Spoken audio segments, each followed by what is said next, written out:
Korte.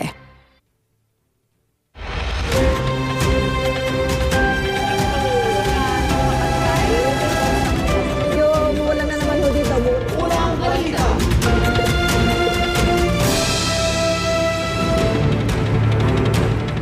Narito na mga unang balita na walang kinikilingan, walang pinoprotektahan. Noon at ngayon, serbisyong totoo na hatid ng GMA News.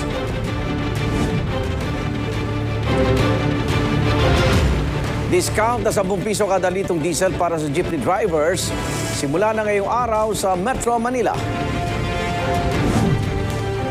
5 pisong barya bumara sa lalamunan na isang batang lalaki sa Bulan, Sorsogon. At US President Donald Trump binatikos si Pope Leo XIV dahil sa mga pagtutol nito sa giyera sa Middle East. Santo Papa, hindi raw natatakot sa administrasyong Trump.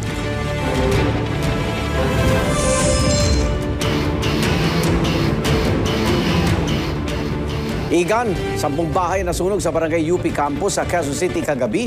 Kapalaran.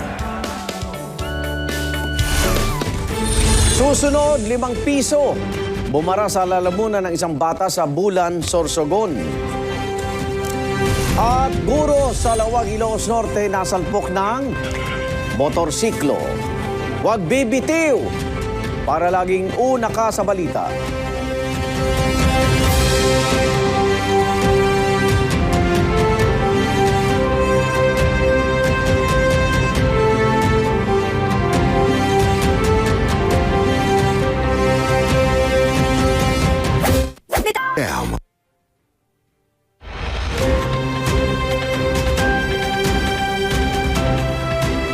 Bumara ang isang baryang 5 piso sa lalamunan ng isang batang lalaki sa barangay Weapon, ang Iran.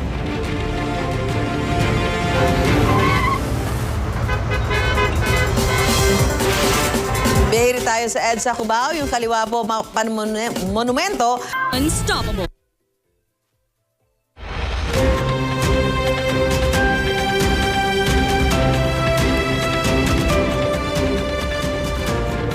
Tuloy ang paghatid ng GMA News sa mga nangungunang balita ngayong Martes.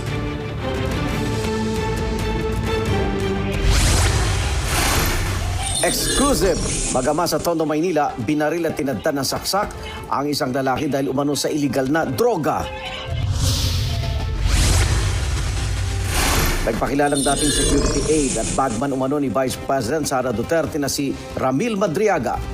Dinala na sa kamara.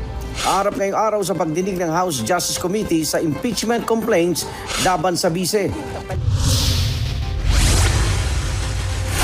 Ilang tsuper, naghintay niyang ipatupad ang rollback sa petrolyo ngayong umaga bago magpakarga.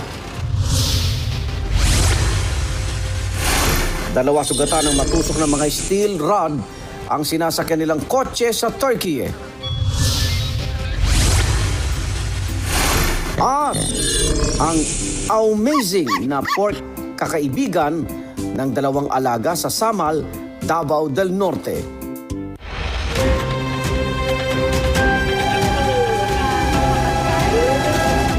Yung wala na naman ho dito. Unang balita.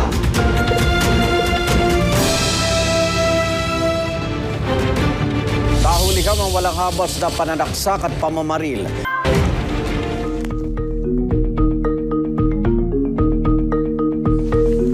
Hiniling ng asawa ni Vice President Sara Duterte na si Attorney Man Scarpio sa Quezon City Regional Trial Court napasada ng UB Express overseas.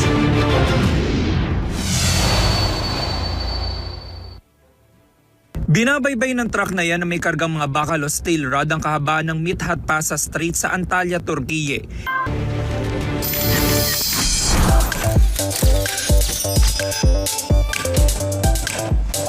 Pinasilip sa ilang GMA Afternoon Prime Stars ang kanilang Beat the Heat Summer Vacation.